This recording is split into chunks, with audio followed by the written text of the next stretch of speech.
prenez un peu d'actu, une petite pincée d'histoire, mélangez et vous obtenez Historions-nous, l'émission qui explique, qui décortique et qui débat sur Delta FM.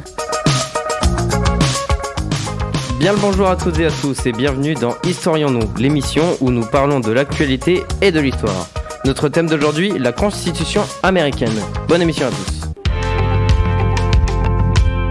Bonjour à tous. Avant de parler de la Constitution américaine et de son histoire, parlons de l'actualité. Pour commencer, nous allons aborder le coronavirus suivi des élections américaines. Ce mardi 24 novembre, le président Emmanuel Macron s'est exprimé à l'adresse des Français sur les nouvelles modalités face au coronavirus. Il a dit que les déplacements pour les promenades et les activités sportives seront autorisés dans un rayon de 20 km et que tous les magasins rouvrent ce samedi 28 novembre. Et à partir du 15 décembre, les salles de cinéma, théâtre et musées ouvriront à leur tour. Le confinement devrait être alors levé, mais un couvre-feu sera mis en place à 21h. Reste plus qu'à savoir si celui-ci sera respecté, mais cependant, les bars et restaurants resteront fermés, de même que les stations de ski. Ah bah c'est cool ça, mais pour Noël alors comment on fait ? Eh bah, on n'a pas trop d'informations. Je pense que du coup, Noël se fera en famille. Parce que si tout réouvre, mais après, je sais pas. En fait, je sais pas parce que genre, tout réouvre sauf les restaurants. Et les repas de famille, c'est un peu comme dans un restaurant. Du coup, techniquement, oui, mais... Sauf que dans un restaurant, tu croises quand même d'autres gens. Même s'il y a des mesures de prise, Ouais. tu croises quand même plus de gens, des serveurs, tu touches plus d'objets que d'autres gens ont touché. Ouais. Donc la propagation du virus se fait plus dans un restaurant que chez toi. Ouais, puis après, chez toi, c'est que la famille. Donc, Après, moi, je pense que toutes ces restrictions ont été un peu levées, ont été mises un peu plus légères, seulement pour les périodes de Noël, pour que ça se passe à peu près normalement. Mais après, il a quand même dit que c'était si on passait en dessous de 5000 cas par jour. Et Oui, mais à partir du 24, là, donc à partir il y a 2 jours, ça a été plus léger, donc les restaurants et tout qui ont été ouverts. Donc moi, je pense plus que ce serait pour faire tourner un peu l'économie, ce qui est normal, parce que faut bien que ça tourne, et que pour Noël, on peut pas faire autrement. Ouais, puis après, il y a le Black Friday, du coup, de base, il devait être vendredi là, je crois. Et il a été repoussé d'une semaine. Mais le 9 décembre. Ouais. Je trouve ça normal qu'ils repoussent le Black Friday, mais qu'ils laissent aussi Noël, parce que c'est quand même toute l'économie qui est... Ouais, c'est ça. Ils peuvent pas couper l'économie indéfiniment. Ouais. Mais après, le pic de la deuxième vague a été passé, donc si ça refait pas comme la première vague, Faut espérer. on en voit peut-être le bout. À voir. Hein. Bon, par contre, toutes nos idées, c'est pas vraiment fondé, donc c'est à prendre avec des pincettes. Oui. Après ce débat et ce point coronavirus, attaquons-nous, au sens figuré bien sûr, aux élections américaines. Pour le bonheur d'une majorité et le malheur d'une minorité, c'est Joe Biden et Kamala Harris, la vice-présidente, qui remportent ces élections haut la main, si je puis dire, avec 290 grands électeurs contre 232 pour Donald Trump. Je tiens quand même à signaler que Donald Trump est le seul président à ne pas avoir 2 mandats consécutifs depuis 30 ans. Devrait-il remettre sa politique en question ? Si vous suivez un peu Joe Biden sur les réseaux, vous auriez pu voir quelques extraits de leurs émotions et de leurs ressentis sur cette victoire. Et là, point important qui fait débat en ce moment sur Twitter tout particulièrement, Joe Biden a-t-il demandé pardon au fils de George Floyd car il regrette les actes de la police américaine, ou l'a-t-il fait pour faire sa pub auprès des médias ? Voyons voir ce qu'en pensent Nolan et Paul. Alors les garçons, quels sont vos avis ? Techniquement, moi je pense que... J'en pense pas trop, parce que ça peut être aussi, d'une part, pour s'excuser de ce qui s'est passé, en quelque sorte, de par la faute de Donald Trump. Et aussi, je pense que c'est également pour faire sa pub, pour dire, regardez, je suis gentil. Alors, personnellement, moi, je pense que Biden, je suis quasiment sûr qu'il n'est pas raciste, il n'est pas comme Donald Trump plutôt, mais je pense par contre que cette action est surtout pour se donner une belle image, pour attirer une nouvelle communauté, pour prouver aussi à l'Amérique qu'il n'est pas quelqu'un de méchant, pour montrer que ses actions sont justes et attirer du coup toute la communauté noire ou toutes les communautés qui ont été persécutées aux Amériques. Ce qui a déjà été fait jusqu'à maintenant. Ouais, moi je pense un peu comme Nolan, genre, je pense que c'est un mélange des deux, donc il le pense, enfin, pour moi, il est pas raciste. Donc, genre, il est allé s'excuser parce qu'il le pense vraiment, il est vraiment désolé. Mais je pense que c'est aussi une part pour se faire un peu sa pub et dire ouais, je suis le gentil, vous avez bien fait de voter pour moi. Bah après, j'ai envie de dire que les comparaisons sont facilement faisables parce qu'au niveau racisme et tout, Donald Trump est un peu dans les extrêmes. Effectivement, on était sur un bon cas avant, mais bon. À voir après comment ça se passe. Enfin là, pour l'instant, c'est toujours Donald Trump qui est président jusqu'en... Oui, ça change à partir du 20 janvier. Ouais, 20 janvier, je crois, c'est ça. Donc la tension doit être voir. assez sévère dans la Maison Blanche. Oui, je pense. Bon, après, on sait jamais. Bon, bah, je pense que le débat est clos. Et maintenant, une petite pause musicale s'offre à vous. Je vous propose Star Shopping de Lil Peep. A tout de suite. C'était Star Shopping de Lil Peep. Maintenant, laissons la parole à Paul pour son point histoire. Le 7 novembre dernier, nous avons eu les résultats de l'élection américaine. Joe Biden a été élu. Mais avec ces élections, beaucoup de gens ont commencé à se poser des questions sur les lois américaines et plus largement sur sa constitution. Cette semaine, nous avons donc choisi de revenir sur sa création, en 1787, et sur les problèmes que sa longévité a engendrés. À titre de comparaison, la France a la même constitution depuis 1958, mais nous en avons changé 14 fois entre 1789 et 1958. En France, la constitution a donc évolué en même temps que la société, cela nous laisse donc aujourd'hui une constitution peu souple. Aux États-Unis, comme je l'ai dit juste avant, leur constitution est la même depuis 1787, mais a été modifiée par 27 amendements. Revenons un peu sur ce que c'est. Un amendement, c'est une modification soumise au vote d'une assemblée en vue de corriger, compléter ou annuler tout ou une partie de la loi existante. En général, le droit d'amendement, c'est-à-dire le droit de proposer des modifications au texte soumis au vote, est réservé aux membres de l'assemblée concernée et éventuellement au gouvernement. Aux États-Unis, le terme amendement désigne aussi une modification apportée à la constitution du pays. Ainsi, le 13e amendement interdit l'esclavage aux États-Unis. Mais c'est quoi la constitution américaine et qu'est-ce qui a amené à sa création ? Leur constitution est, selon ses propres termes, la loi suprême du pays. C'est donc un texte où sont écrites toutes les lois qui régissent aujourd'hui les USA. Aujourd'hui, ce texte comprend 7 articles et 27 amendements. Pour son histoire, elle remonte à 1750. À partir de 1750, les relations entre les 13 colonies présentes en Amérique du Nord et la Grande-Bretagne se dégradent. Cela est dû au Parlement britannique qui, après la guerre de 7 ans, a augmenté les impôts des colonies pour rembourser les lourdes dettes de cette guerre. En réaction, de nombreux incidents se produisent. Un congrès continental composé des délégués des colonies se réunit à Philadelphie en 1774. En 1775 éclate la guerre d'indépendance américaine. Le 4 juillet 1776, la déclaration d'indépendance des États-Unis est proclamée et les 13 colonies se déclarent États des États-Unis d'Amérique. Les États-Unis, juste créés, dont se dotent de plusieurs constitutions écrites, c'est en 1783 qu'ils sont enfin reconnus sur la scène internationale. Mais les USA sortent d'une guerre d'indépendance qui fait plus de 25 000 morts et ils doivent trouver de nouvelles institutions. Dans ces tensions, il semble important et nécessaire de changer les relations entre les États. Le Congrès propose des articles de confédération le 15 mars 1777. Il s'agit d'un document servant de première constitution qui garantit une union perpétuelle entre les 13 États fédérés. Ce texte est fortement influencé par une méfiance envers le pouvoir exécutif, mais aussi par une idée principale, celle que la vertu publique est la garante du bien public. Mais ils ont quoi de spécial ces articles de confédération ?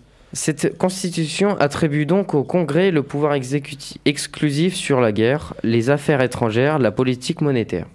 Mais pour ses ressources fiscales, le Congrès dépend en grande partie du bon vouloir des États. Rien n'est prévu pour le Congrès concernant son autorité et sa supériorité sur les États. Tant la croyance en la vertu publique est grande, les États ne se privent pas pour rejeter les décisions du Congrès. Le processus de ratification est lent et les articles de la Confédération ne prennent effet que le 1er mars 1781, quand la guerre touche à sa fin.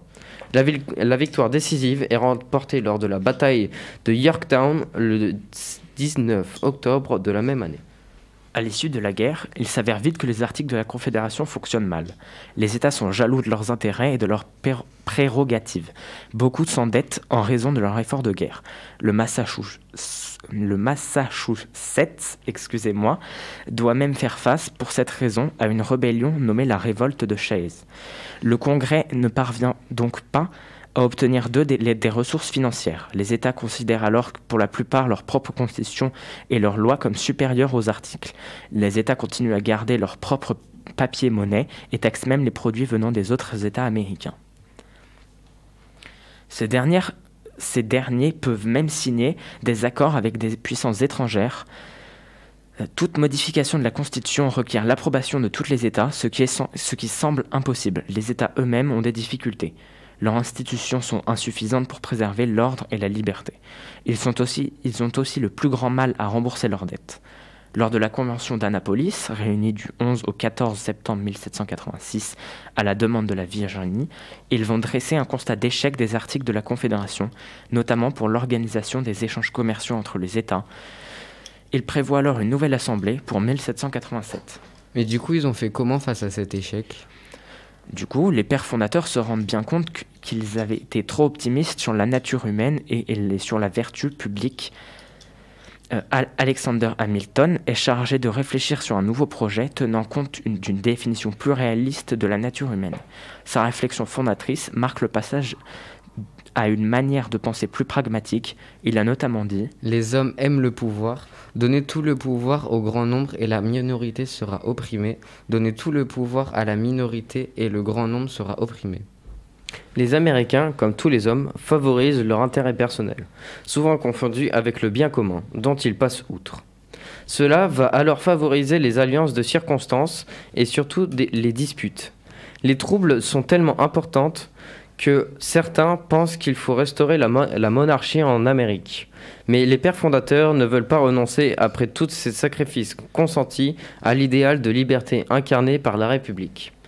Ils veulent fonder un nouveau régime qui doit offrir un remède républicain aux maux les plus courants du régime républicain.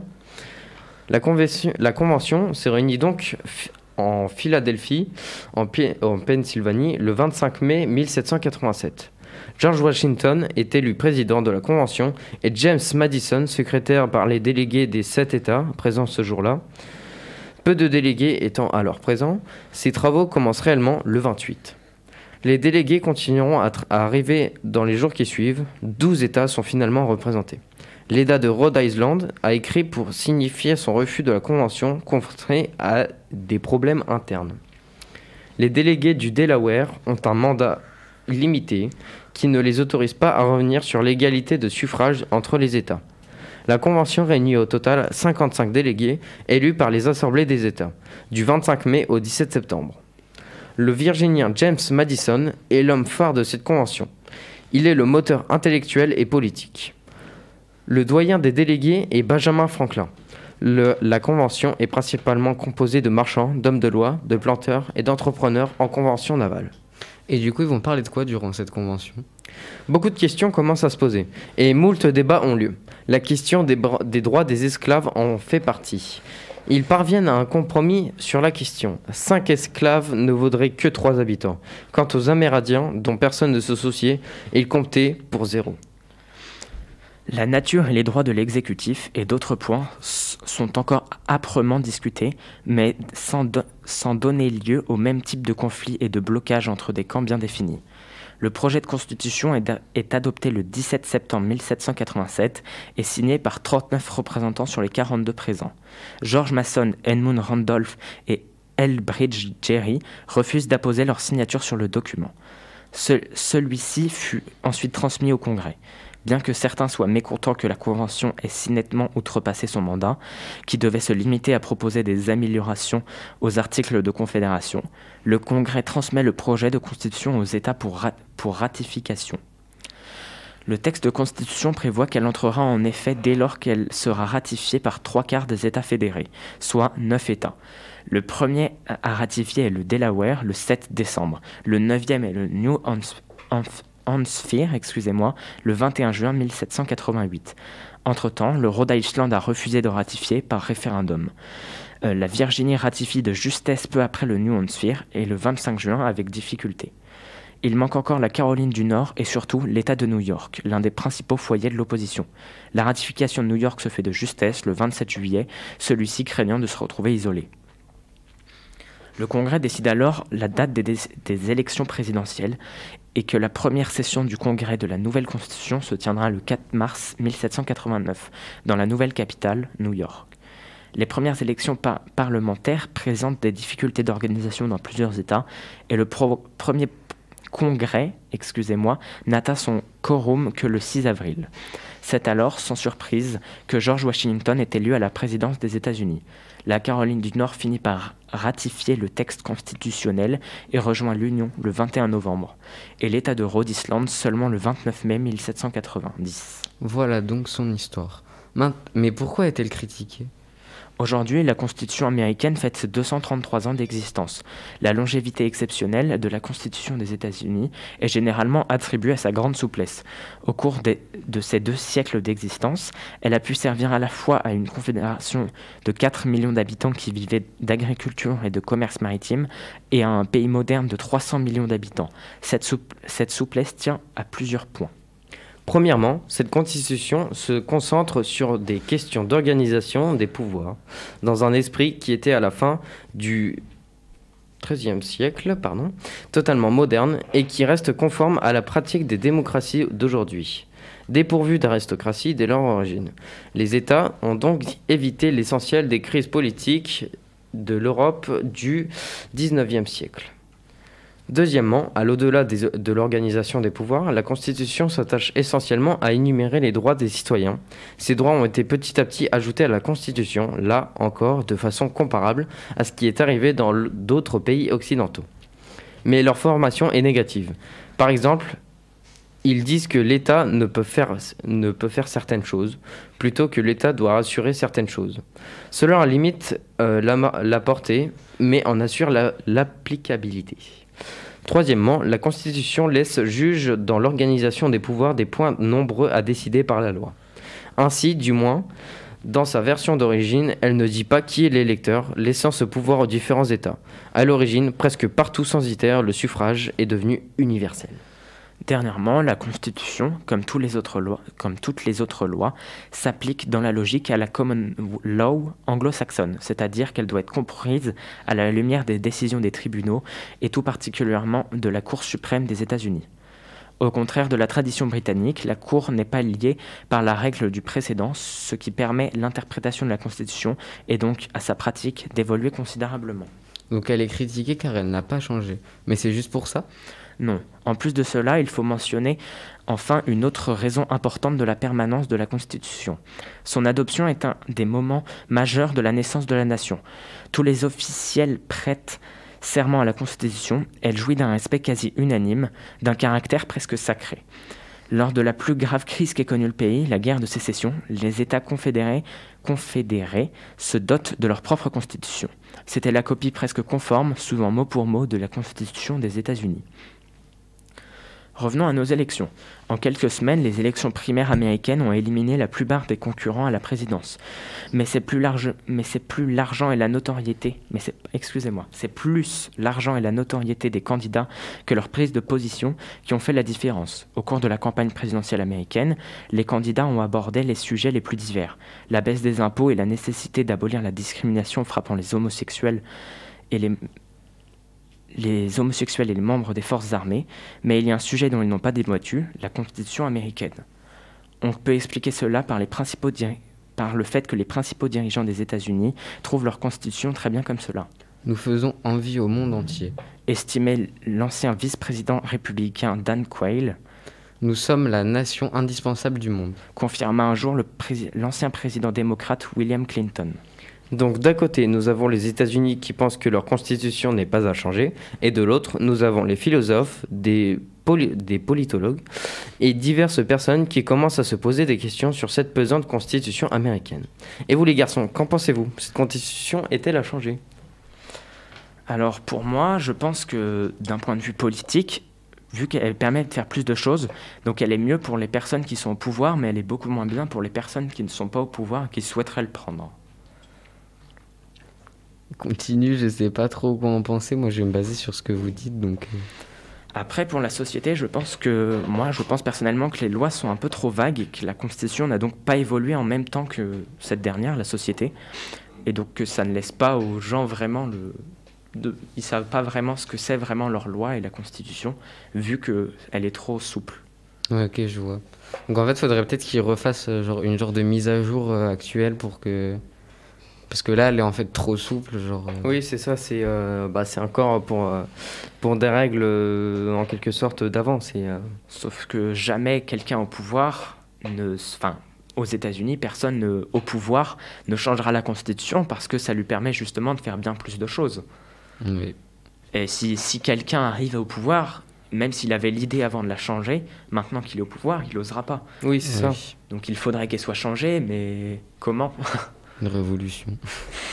Non, mais en vrai, ouais, je pense que c'est difficile d'arriver au pouvoir. Et aux États-Unis, en fait, t'as un pouvoir quasiment absolu, en fait. Et de te dire, je vais céder un peu mes pouvoirs au peuple. Je pense que c'est... Genre, tu peux te faire cette idée-là en tête en tant que citoyen, par exemple, ou tant que t'es pas élu, mais une fois que t'es élu et que t'as tout ça qui te tombe dessus, je sais pas si c'est très...